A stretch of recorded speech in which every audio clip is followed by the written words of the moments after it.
Salli ala nabiyyina, salli ala Muhammadin. Hazrat Mirza Ghulam Ahmad, the promised Messiah, peace be upon him, passed away after a short illness at Lahore on the 26th of May 1908. At that fateful hour in the history of religion and of mankind, before his sacred remains were reverently committed to the earth at Qadian on the 27th of May, his foremost and most devoted disciple, Hazrat Hakim Maulana Nuruddin, an eminent divine, a star in the spiritual firmament, a great lover of the Holy Quran, and an outstanding and reputed physician, was acclaimed as his spiritual successor, and the members of the movement swore allegiance to him in his capacity of Khalifatul Masih. This is a humble effort to furnish a short account of his life and character.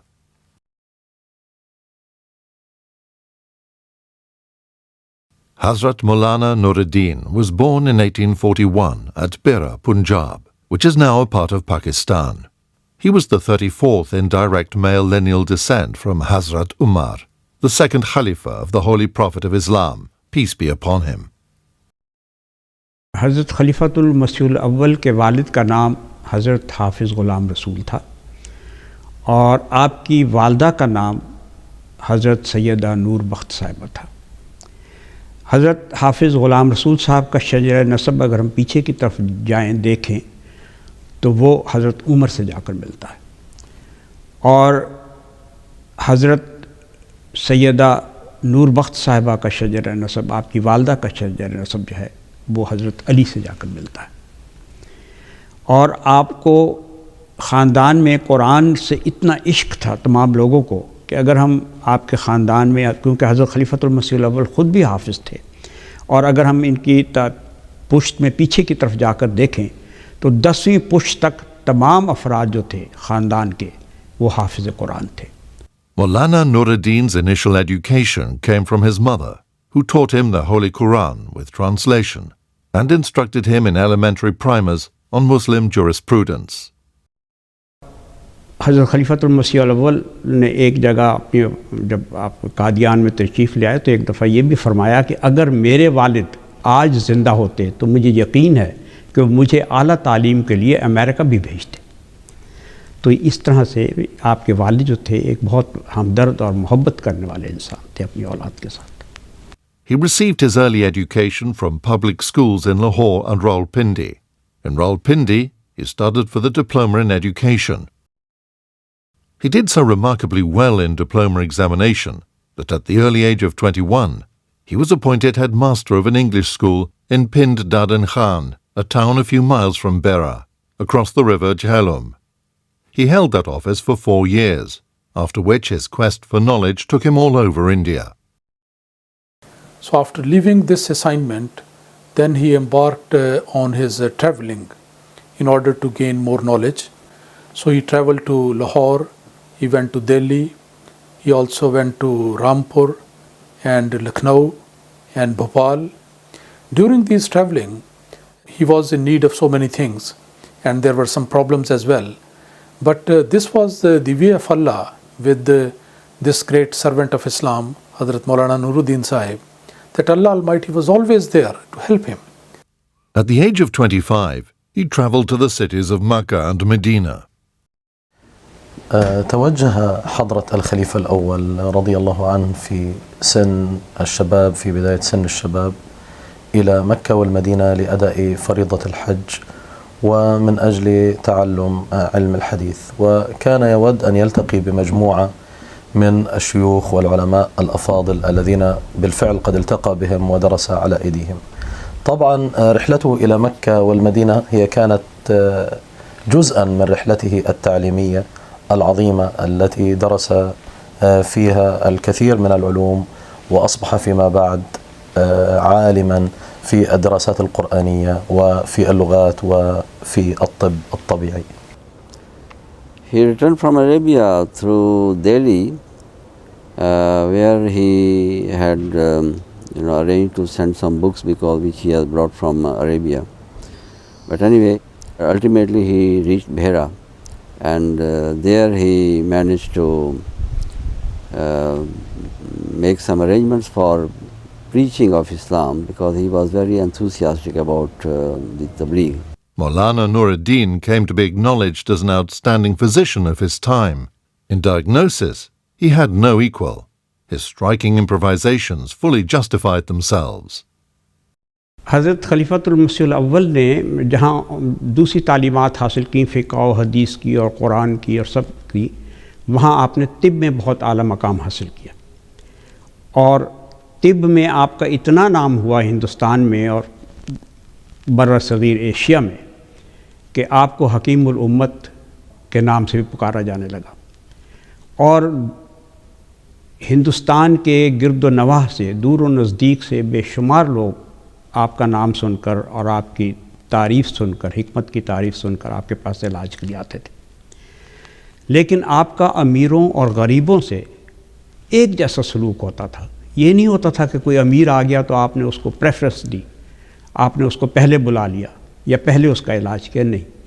In 1876, he went to Kashmir at the behest of His Highness the Maharaja Ranbir Singh and remained there for 15 years as his royal physician. عندما كان حضرته يمارس الطب بصفته طبيب الملك أو الطبيب الملكي لملك كشمير مهراجة كشمير، كان في هذه الأثناء يعلم أفراد البلاط الملكي الذين كانوا من المسلمين العلوم الإسلامية المختلفة. أيضا المهراجة بنفسه كان قد تعلم على يديه الكثير فيما يخص الإسلام، حتى إنه قد أخذ على يديه تقريبا نصف ترجمة القرآن الكريم. हज़रत खलीफातुल मसीहुल अव्वल की याददाश्त बहुत तेज़ और बहुत अच्छी याददाश्त थी। एक दफ़ा हज़रत खलीफातुल मसीहुल अव्वल किसी सफ़र पर जा रहे थे, जो हाथी के ऊपर उनका सफ़र था और वो तकरीबन 30 दिन का सफ़र था, तक 1 महीना लगना था। उस दौरान आपने कुरान करीम हिफ़्ज़ करना शुरू कर दिया हाथी पर बैठकर, और आपने उस सफ़र के दौरान ही 1 महीने का दौरान आपने कुरान करीम के 14 सिपारे हिफ़्ज़ कर लिए, जबकि आज के दौर में मेरा ख़्याल है बहुत ज़हीन इंसान भी 1 महीने के अंदर 14 सिपारे हिफ़्ज़ करना उसके लिए बहुत मुश्किल है। So it was a great achievement that within 1 month, while he was in journey, he was memorizing the Holy Quran, which he accomplished later on, and finally he memorized the whole Quran by heart. As a matter of fact, he was greatly in love of reading the books. He had his own big library. He was very fond of the books. Wherever he was able to get anyone, he would always get it and utilize it. Once it is mentioned that a very wonderful book came to his hand. It was a big book of 700 pages, but the time at his disposal was only 6 hours. So within that short time, 6 hours, he went through all the pages of the book and benefited from it thoroughly. His interest in books was not only limited to religion. He had in fact read all the works of Shakespeare in Arabic. He was very zealous about the service to religion, especially to make preaching among the other people of the religions. And for that purpose, whenever he came into contact with any association which planned to preach the religion of Islam, he became a fan of that actually. So during this time, Ahmadiyyat Islam was one of the associations which was set up by some of the zealous Muslims in India. So he got associated with that Anjuman, which was called the Ahmadiyyat Islam. Maulana Hakim Nuruddin had by this time acquired great repute as an outstanding physician, a learned divine, a discerning mystic, and an exemplary believer. He had for long been seeking for a perfect spiritual guide and spiritual preceptor. In 1884, he came to know of Hazrat Mirza Ghulam Ahmad, peace be upon him, through one of his announcements, and felt a strong urge to visit him. سمع حضرة الخليفة الأول بالمسيح الموعود عليه الصلاة والسلام بسبب ما قام به حضرة المسيح الموعود من دفاع عظيم عن الإسلام في ذلك الوقت مقابل هجمات المتنصرين وغيرهم من الأديان في الهند كالهندوس وغيرهم. عندما سمع به وعرف عن خبره توجه مباشرة إلى قاديان، وهناك بمجرد أن وقعت عينه عليه أدرك تماما بأنه صادق، وتوجه إليه وطلب منه أن يأخذ منه البيعة لكي يكون تابعا ومريدا له. لكن المسيح الموعود عليه الصلاة والسلام قال بأن الله تبارك وتعالى لم يأمره في ذلك الوقت بأخذ البيعة، فقبل حضرته، ولكنه اشترط على حضرة الإمام المهدي والمسيح الموعود عليه الصلاة والسلام أن يكون أول من يأخذ منه البيعة عندما يؤمر من الله تبارك وتعالى بذلك. After his first meeting with Hazrat Mirza Ghulam Ahmad, he kept in constant touch with him by correspondence and meetings from time to time. On one occasion when he fell ill, Hazrat Mirza Ghulam Ahmad went to Jammu to inquire after his health. In March 1889, he was the first one to make the covenant of allegiance at the hands of Hazrat Mirza Ghulam Ahmad, as he had wished. But at that time, Hazrat Masih Maud did not make any claim of being the Messiah or Mahdi. That was disclosed to him later on. And when he made this claim, and Hazrat Maulana Nuruddin Sahib was also informed about that, at that time his reaction was exemplary, marvelous, extremely inspiring. He immediately agreed to this one, and he said, I fully agree wholeheartedly to this claim and I accept it. Maulana Nuruddin's first marriage took place in Beira in 1871, when he was 30 years of age. He was married to Fatima Bibi Sahiba, who was the daughter of Mufti Sheikh Muharram Qureshi Sahib. She passed away in 1905. हज़रत खलीफतुल मसीह अव्वल की पहली औलाद में से जो है सिर्फ और लड़कियां थीं, 2 लड़कियां थीं, अमामा और हफ्सा, और आपकी नरीन औलाद कोई नहीं थी। तो हज़रत मसीह मौद की बड़ी ख्वाहिश थी कि आपकी दूसरी शादी की जाए जिससे नरीन औलाद भी हो, और उसके लिए आपने बहुत तगदो की। हज़रत खलीफतुल मसीह अव्वल को इस बात पर राज़ी किया कि वो दूसरी शादी करें। तो ये जो दूसरी बेगम थी, इनका नाम सुगरा बेगम था, और ये सूफ़ी अहमद जाद साहब की बेटी थी। और इनसे फिर हज़रत खलीफतुल मसीह अव्वल की औलाद में 5 औलादें हुई, जिनमें 1 बेटी और 4 बेटे थे। बेटी का नाम अमतुलही था, बेटों में एक अब्दुलसलाम उमर थे। और आपकी शादी, सैयद अमतुलही की शादी, हज़रत खलीफतुल मसीह अव्वल की वफ़ात के बाद हज़रत मसीह मऊद अलैहिस्सलाम के सबसे बड़े साहिबजादे हज़रत मिर्ज़ा बशीरुद्दीन महमूद अहमद के साथ हुई, जो कि खलीफा सानी थे। The first annual convention of the Ahmadiyya community was scheduled to be held in late December 1891. The promised Messiah invited Maulana Nuruddin to Qadian to participate. That year, 75 members of the community attended the convention.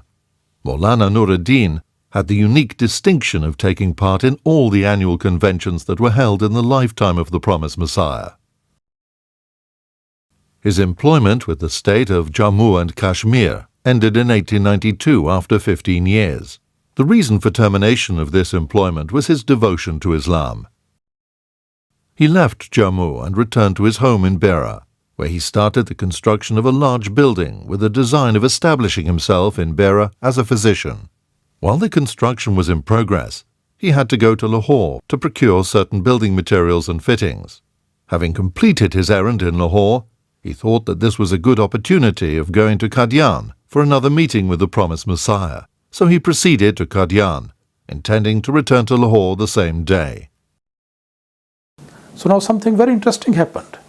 When he was there and he met the promised Messiah ﷺ for the first time, so he remarked that, well, Maulvi Sahib, I am very happy that you are here, and I hope that you are going to stay here for some time.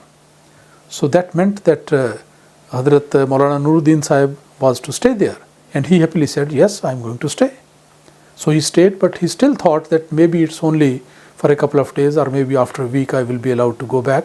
Later on, a couple of days later, Hazrat Masih Maud told him that why does he not ask his wife to come down from Bhera so that he should come and join him, so that she should serve him.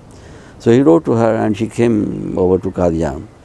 Now during this time he never thought of telling Hazrat Masih Maud that Hazur, I came only to pay a visit only for a couple of hours and I have left some construction material in Lahore which has to be shifted to Bhera for the construction of my clinic. He never mentioned it. He did not give the slightest indication that he had come only for a couple of hours. Anyway, he stayed, and a couple of days later, Hazrat Masih said, Mirza, you have a very good library of your own in Bhera. Why don't you send it for here? So he wrote to somebody and the library was shifted to Qadian. अब वहाँ कादियान में एक तरह से रिहाइश हो गई, बेगम भी आ गई, कुतुबखाना भी आ गया, किताबें भी सारी आ गई। तो एक दिन हज़रत मसीह मौऊद अलैहिस्सलाम ने फरमाया कि हकीम साहब, अब आप भेरे का ख्याल दिल से निकाल दें। तो हकीम साहब ने कहा कि मैंने सोचा कि भेरे को भूलना तो आसान है, लेकिन दिल से निकालना कैसे होगा। लेकिन मौजज़ा देखिए, बल्कि मैं इसको कहूँगा कि ये एक तरह की करामत ही है कि मसीह के मुँह से निकले हुए अल्फाज हज़रत खलीफतुल मसीह अव्वल के दिल पर ऐसे असरअंदाज हुए कि आप फरमाते हैं कि मुझे फिर कभी दोबारा भेरे का ख्याल तक नहीं आया कि पीछे कोई मेरी जायदाद थी या मैं कोई मकान बनवा रहा था या कोई बात थी ना। बिल्कुल कहते हैं कि उसके बाद मुझे कभी भेरे का ख्याल नहीं आया।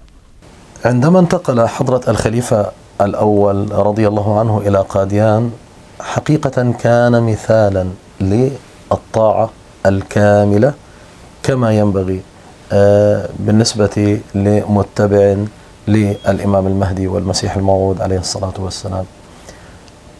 كان يتحرك ليس بأوامر الإمام المهدي عليه الصلاة والسلام وإنما بإشاراته، يعني مجرد أن يدرك بأن الإمام المهدي عليه الصلاة والسلام يرغب في ذلك كان يتم أي أمر يشعر بأنه مرغوب من قبله.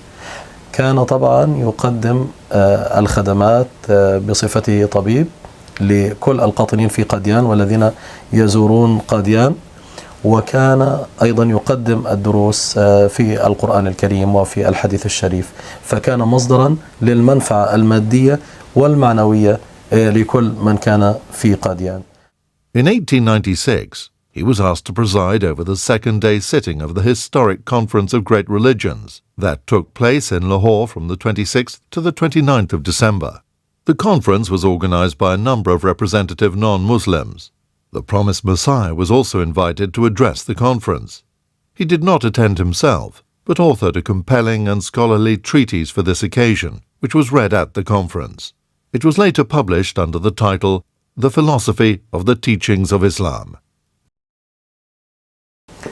معظم الدخل الذي كان يتقاضاه حضرة مولانا نور الدين أثناء عمله في الطب من الأجور القليلة أيضا التي كان يتلقاها كانت تنفق على الأيتام والأرامل والفقراء والطلاب المعوزين الذين كانوا يأتون للدراسة في قاديان وحتى خارج قاديان. وقد أنشأ حضرته دار اليتامى لرعاية الأيتام ودار الشيوخ لرعاية الكبار في السن وأدارهما في تلك الفترة. When Talimul Islam School, Qadian, started functioning in 1898, he taught Arabic there. He was so generous that a number of students received expenses for education from him. The Jamaat has always been on the forefront of utilizing the media technology for spreading its message of peace to the world. In October 1902, under the direction of the promised Messiah, a brief commentary on chapter 103 of the Holy Quran was recorded on a phonograph record by Maulana Nuruddin. From this rather humble beginning, 90 years later in 1992, it grew to become MTA International, the community's own satellite channel. In 1905, the promised Messiah earmarked a large tract of land in Qadian for a graveyard, about which he urged his followers to sign a will and pledge to give 1/10 of their property on their death to the movement. The promised Messiah named this graveyard Bahishti Maqbara, meaning the celestial graveyard. Well, the institution of Bashti Maqbara is very closely related to the book of the promised Messiah ﷺ, which is known as Al-Wasiyat. It was written in 1905, and the promised Messiah ﷺ, referring to certain revelations which indicated about his demise in near future, he also mentioned that he would like to set up, under divine instruction, a heavenly graveyard.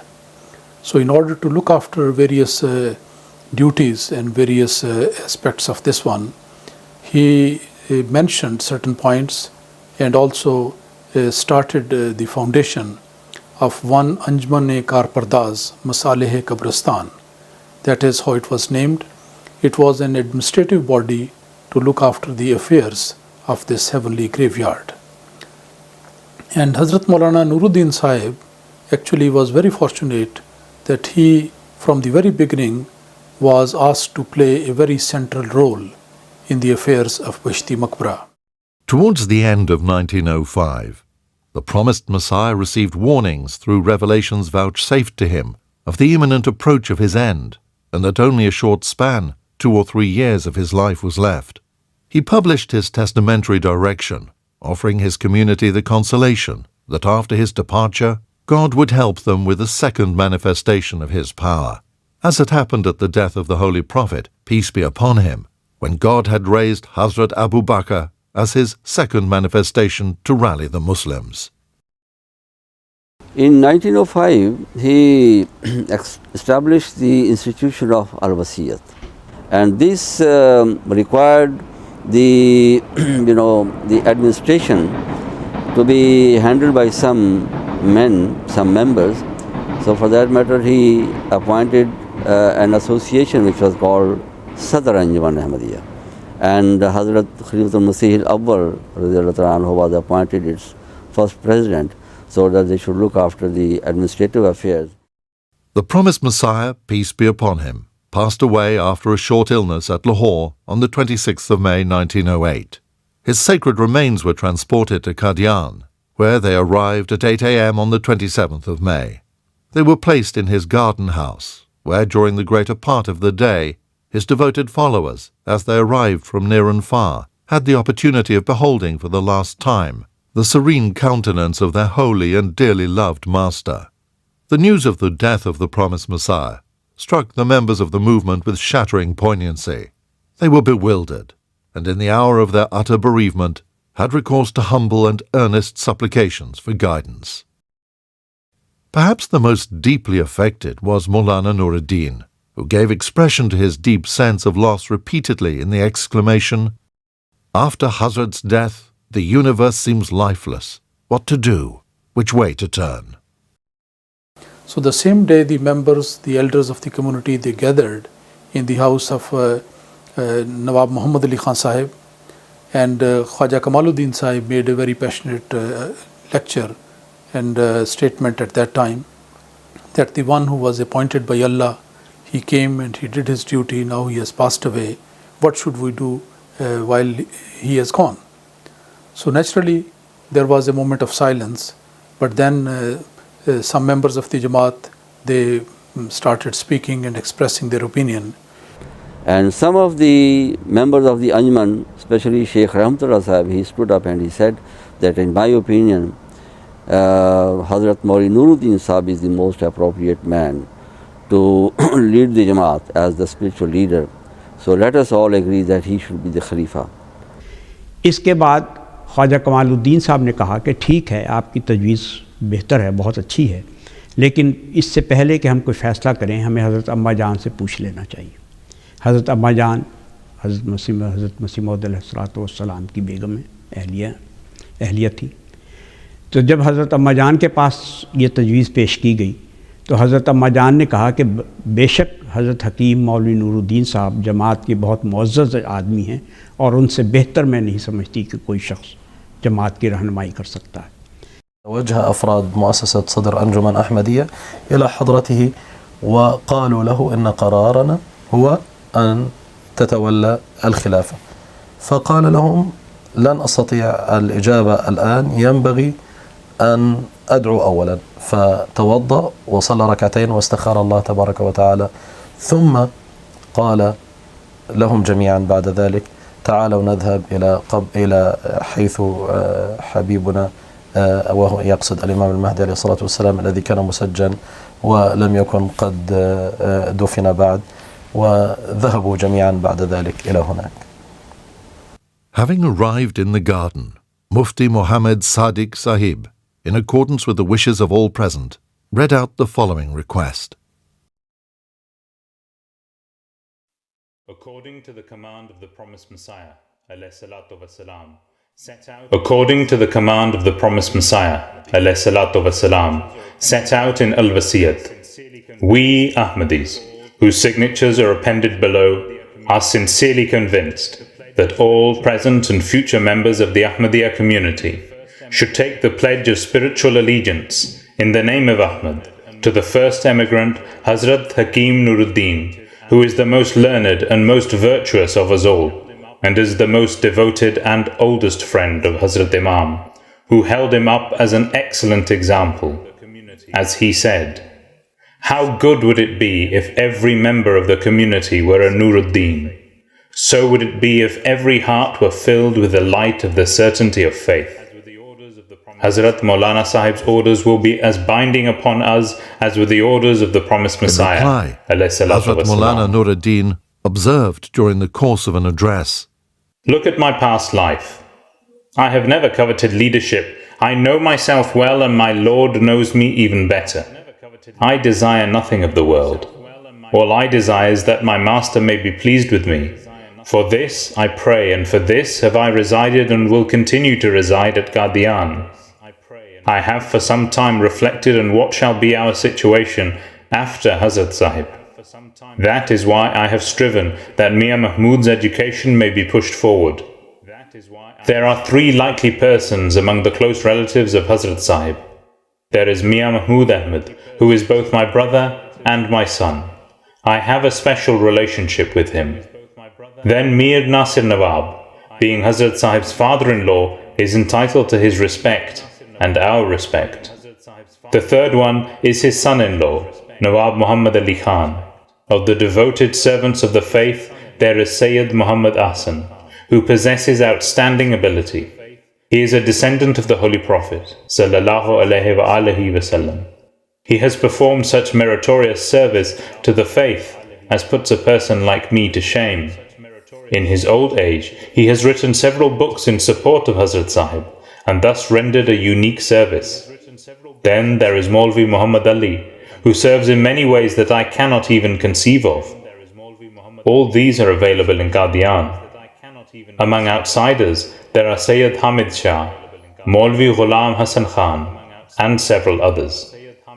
This is a heavy, a perilous responsibility which can be carried only by a commissioned one of God, who has wonderful promises of divine support which sustain him against back-breaking burdens. At this time, it is necessary that men and women should become united. To achieve this, pledge your allegiance to any of the revered personages I have named. I shall also do so along with you. I am feeble, do not keep good health, and my temperament is not suited to the task, which is heavy and not easy to perform. He further said, I promise you solemnly that if you choose any of those I have named, I shall pledge my allegiance to him along with you. But if you insist on pledging your allegiance to me, then note carefully that this pledge means total commitment. On one occasion, Hazrat Sahib indicated to me indirectly to think no more of my home. From that moment, all my honor and all my thinking became centered on him, and I never thought of home. Thus, pledging allegiance is a solemn and grave matter. as soon as he finished speaking, all present who had arrived from far and near, and who numbered about 1,200, urged him with one voice, "We offer you our pledge. We shall obey your orders. You are our Amir and the successor of our Messiah." All of them then swore allegiance to him in his capacity as Khalifa Masih the First. Hazrat Khalifa radiallahu ta'ala anhu had such a high stature that nobody could propose any other name for Khilafat. So for this reason, Maulvi Muhammad Ali Sahib and his friends, they were overawed and they could not say anything at all.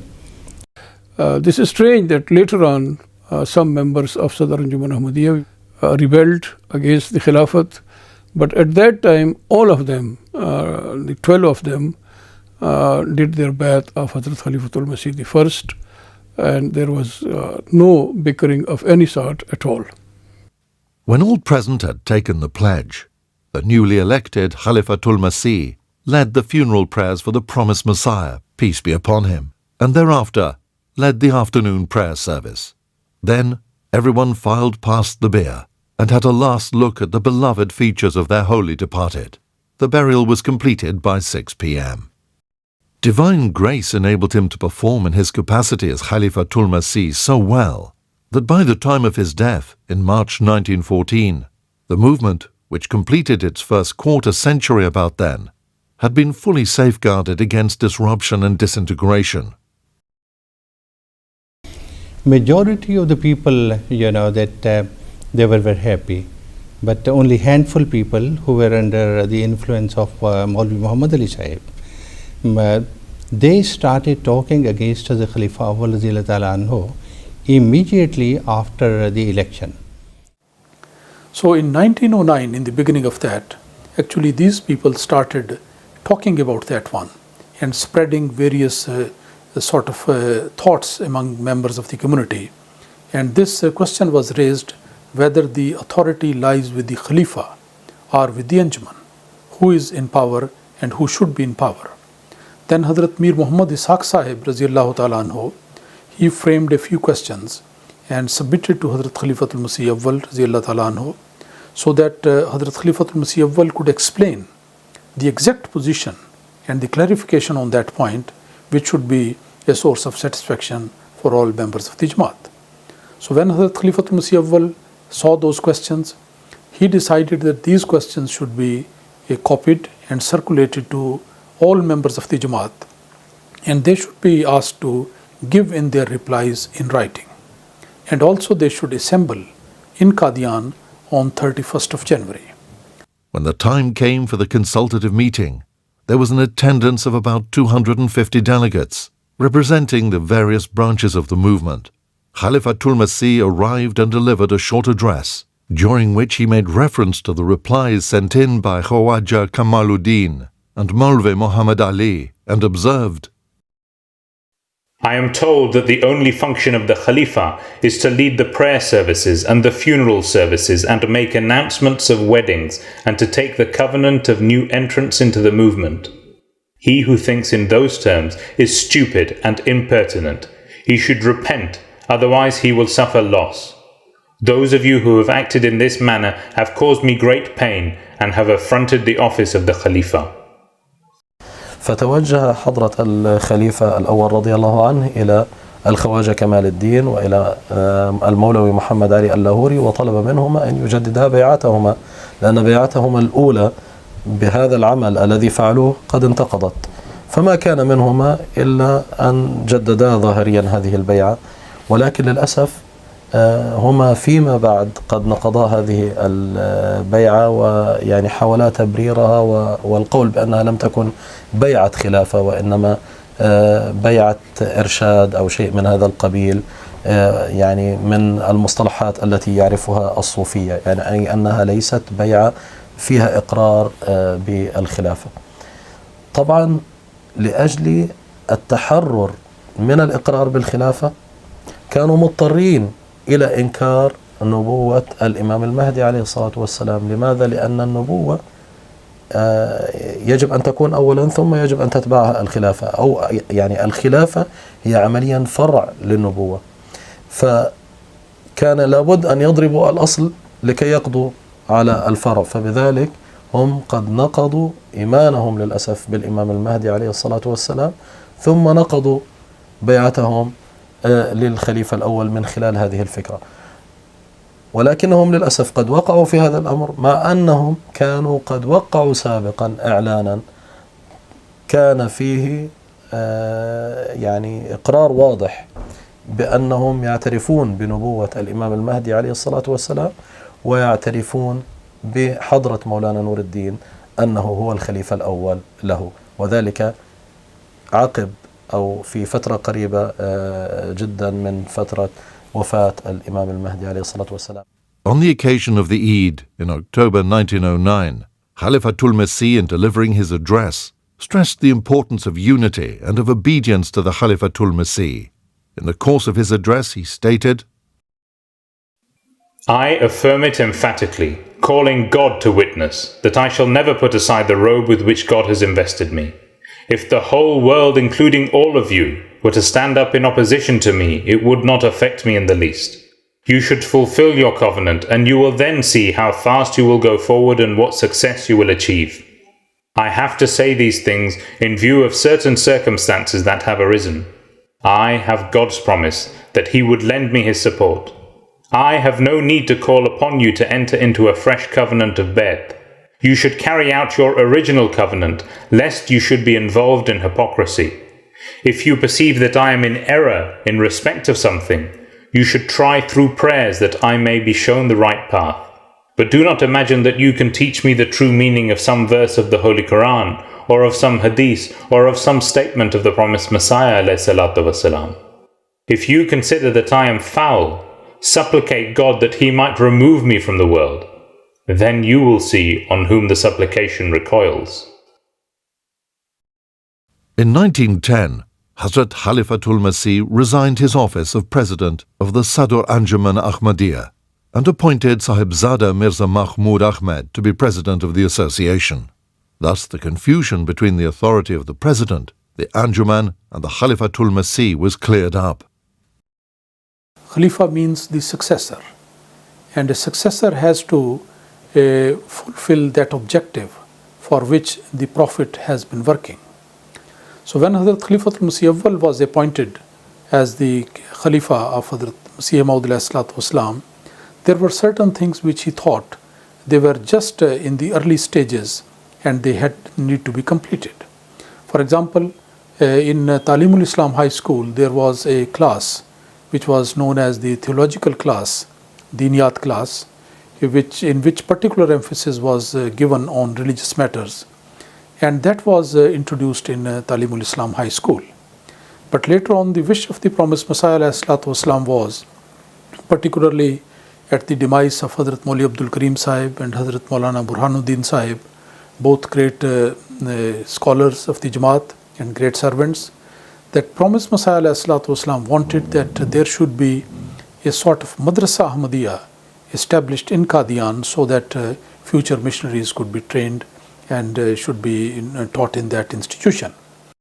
Consequently, the foundation stone for the new building of Madrasa-e Ahmadiyya was laid on the 1st of March 1909.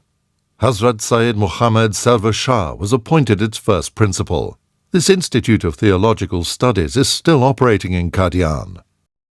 Hazrat Khalifatul Masih I was keenly aware of the need for Hindu-Muslim unity, and he was also very well aware that this cause was very dear to the promised Messiah, who worked till the last days on Perame Sulah, a lecture which was designed to generate an urge for unity. He therefore made arrangements for the delivery of this lecture, which the promised Messiah had completed before his demise. So later on, Hazrat Khalifatul Masih I decided that it should be read out to a gathering in Lahore. So on the 26th of June 1908, this paper was read out by Khwaja Kamaluddin Sahib, and the meeting was presided over by Justice Chatterjee, who was a judge of the Lahore High Court. There were thousands of people who listened to this lecture, and it was highly acclaimed by the newspapers and by other media. Huzur directed the community that every year an examination in certain prescribed books of the promised Messiah should be held. The first such examination was held on the 24th of December 1908. Since then, this method of study of the books of the promised Messiah has continued in the community. In the first year of the Khilafat, Hazrat Khalifatul Masih I set up a public library in Qadian. He himself was a man of learning and fond of books. हज़रत खलीफातुल मसीह अव्वल ने अपनी तमाम ज़िंदगी में बेशुमार कुतब को इकट्ठा किया था और बड़ी दूर दूर से किताबें मंगवाकर आपको एक शौक़ था और आपने एक लाइब्रेरी बनाई हुई थी। और आपकी वफ़ात के बाद वो लाइब्रेरी जो थी वो हज़रत मिर्ज़ा बशीरुद्दीन महमूद अहमद, जो कि जमात अहमदिया के दूसरे खलीफा बने, उन्होंने उस लाइब्रेरी को बाकायदा तौर पर शुरू किया। अब सवाल ये था कि इस लाइब्रेरी को जमात अहमदिया के लिए, मतलब इन कुतब को महफूज करने के लिए कोई जगह भी होनी चाहिए और एक बाकायदा एक लाइब्रेरी की शक्ल दी जाए इसको। तो उसके लिए हज़रत अम्मा जान ने, जो कि हज़रत मसीह मौऊद अलैहिस्सलातु वस्सलाम की अहलिया थी, उन्होंने अपना एक बहुत बड़ा मकान जो था वो इसके लिए वक्फ़ किया।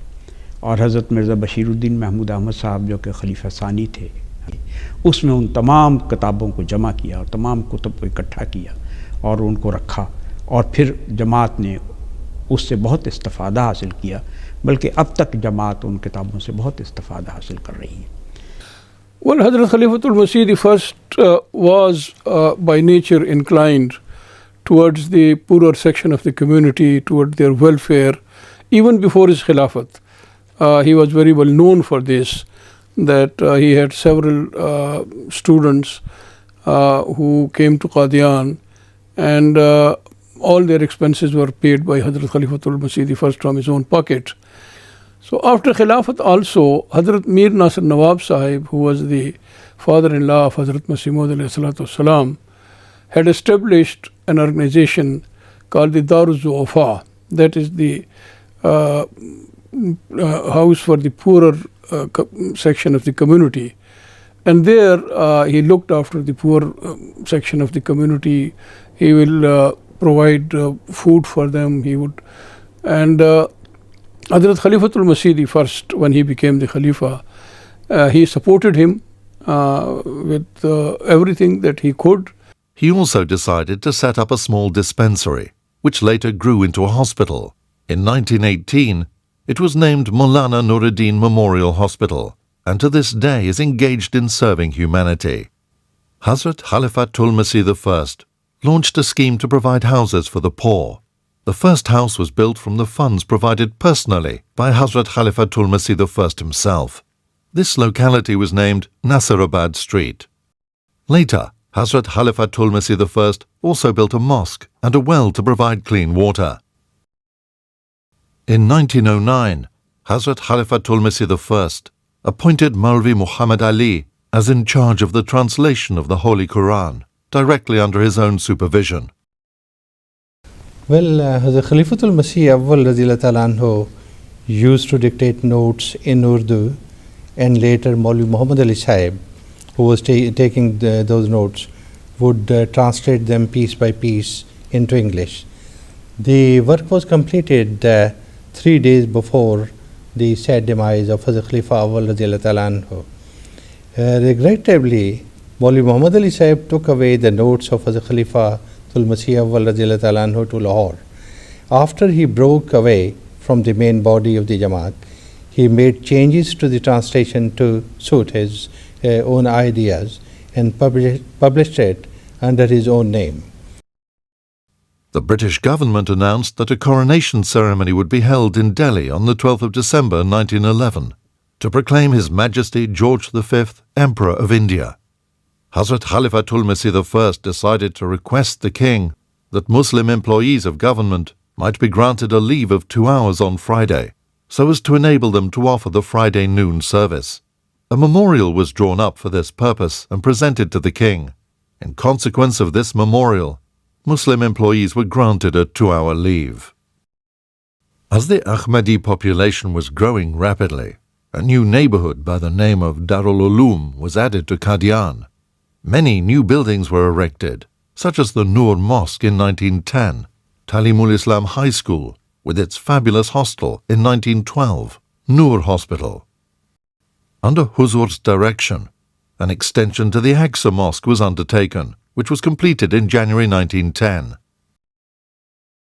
Well, the period of Khilafat of Hazrat Khalifatul Masih Awwal Radhiyallahu Ta'ala Anhu was not very long. He remained Khalifa for nearly 6 years. But during this short period, Alhamdulillah, he was able to accomplish great task. The most important thing which he did was the consolidation of the institution of Khilafat. And apart from that, so far as the publications are concerned, there were quite a few publications during that period. There was 2 magazines which he started. One was Ahmadi and the other was Ahmadi Khatun. And also there were 4 newspapers which were published during that time. The first one was An-Nur and Akhbarul Haq. These were the 2. And apart from that, one well-known publication was started from Lahore with the name of Paygam-e-Sulah. And also a very important and which still continues very prominently, that is Al-Fazl, which was also started from Qadian. One of the milestones of his Khilafat was the establishment of the first Ahmadiyya Muslim mission in England in 1914.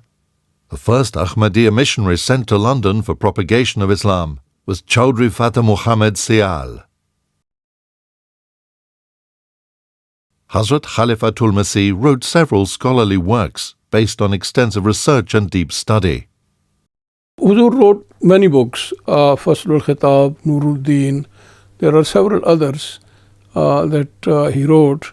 He once came to Hazrat Masih Maud alayhi salatu wassalam and he said, Huzur, tell me, as we call it in Urdu, wazifa. Wazifa means that some way of making my God happy with me. And Huzur said the best wazifa is to defend Islam against the onslaught of Christianity. So you please write a book about Christianity and in defense of Islam.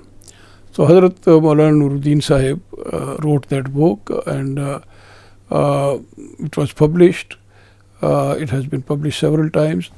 His autobiography is called Mirqatul Yaqeen, and it was published in 1914. Another booklet is Faslul Khitab fi Mashalate Fatihatil Kitab. This book was written in 1879. The third book is Radd Tanasukh. That was written in 1891. Another is Risala Diniyat, and it was written in 1906. And another book is Khutbat-e-Noor, and that was published in 1912. Biaz-e Nuruddin, that is pharmacopoeia of Hazrat Khalifa Awwal Radhiyallahu Ta'ala Anhu. That was published in 1928. Another booklet is Tasdeeq Barahin-e Ahmadiyya. It was printed and published in 1890. In November 1910, Hazrat Khalifatul Masih I fell down while riding a pony and received serious injuries. شعر حضرته أن حالته الصحية تسوء، حيث أن الورم بدا له أنه يقترب من قلبه، فظن بأن وفاته وشيكة، فطلب من أحد تلاميذه الذي كان ساهرا على خدمته هو الشيخ محمد تيمور أن يحضر له ورقة، وكتب على هذه الورقة سطرين، ثم وضع هذه الورقة، طواها ووضعها في مغلف، ثم كتب على هذا المغلف سطرا، ثم أغلق ثم وضعها في مغلف آخر، الذي تبين لاحقا أنه قد كتب على المغلف: في حالة وفاتي ينبغي أن تعملوا وفقا لما في الداخل. ثم في الورقة تبين أنه قد كتب سطرين، السطر الأول كان باللغة العربية على أسوة سيدنا أبي بكر رضي الله عنه بالعربية، وفي السطر الثاني قال: يجب أن تبايعوا أو عليكم أن تأخذوا البيعة من الشخص الذي اسمه مذكور في الداخل. وأيضا عرف لاحقا أن الاسم الذي كان مكتوب في الداخل هو محمود أحمد. ولكن بعد فترة بفضل الله تبارك وتعالى تحسنت صحته، فطلب حضرته هذا المغلف من الشيخ محمد تيمور ومزقه وتخلص منه. On the 4th of March 1914, Hazrat Khalifatul Masih wrote his will with his own hand. It contained detailed counsel and instructions for the selection of his successor. He wrote, My successor should be one who is righteous, popular, erudite, and of good conduct. He should overlook the shortcomings of and exercise forbearance towards the old and new friends of Hazrat Sahib. I was a well-wisher of everyone. So should he be. The lessons of the Holy Quran and Hadith should be continued. He handed it over to Maulvi Muhammad Ali and asked him to read it out to those who were present there. He directed a second and third time to read it out to all the people, and then inquired whether anything had been left out, to which Maulvi Muhammad Ali Sahib replied that it was quite right. He then put it in the custody of Nawab Muhammad Ali Khan Sahib. Hazrat Khalifatul Masih I passed away on Friday, March the 13th, 1914, at 2:15 p.m. at Qadian. May his soul rest in peace. Over 2,000 members of the Jamaat converged in Qadian, and on the 14th of March, all the Ahmadis gathered at the Noor Mosque after the Asr prayer service. Hazrat Nawab Muhammad Ali Khan read out the will of Hazrat Khalifatul Masih I. Hazrat Mirza Bashiruddin Mahmud Ahmad was elected the second Khalifa of the promised Messiah. Shortly after the election, the newly elected Khalifatul Masih led the funeral prayers of Hazrat Khalifatul Masih I in a vast open space next to the Noor Mosque. He was laid to rest in the Bahishti Maqbara at 6:15 p.m. next to the tomb of his holy master and benefactor, the promised Messiah. The promised Messiah summed up his character in the following terms. My heart was filled with such delight as was experienced by the Holy Prophet sallallahu alaihi wa alihi wasallam on meeting Hazrat Umar, may Allah be pleased with him. When he came to me and I looked at him, I perceived that he was a sign of the signs of my Lord, and I realized that he was the outcome of my constant supplications, and my intuition informed me that he was one of the chosen servants of Allah. I observe that wisdom flows from his lips, and heavenly light descends upon him. When he addresses himself to the exposition of the Book of Allah, he reveals the sources of mysteries and causes subtleties to gush forth, and uncovers wonderful treasures of wisdom that had hitherto been covered up. He is in such complete accord with me as the pulse is in accord with the breath.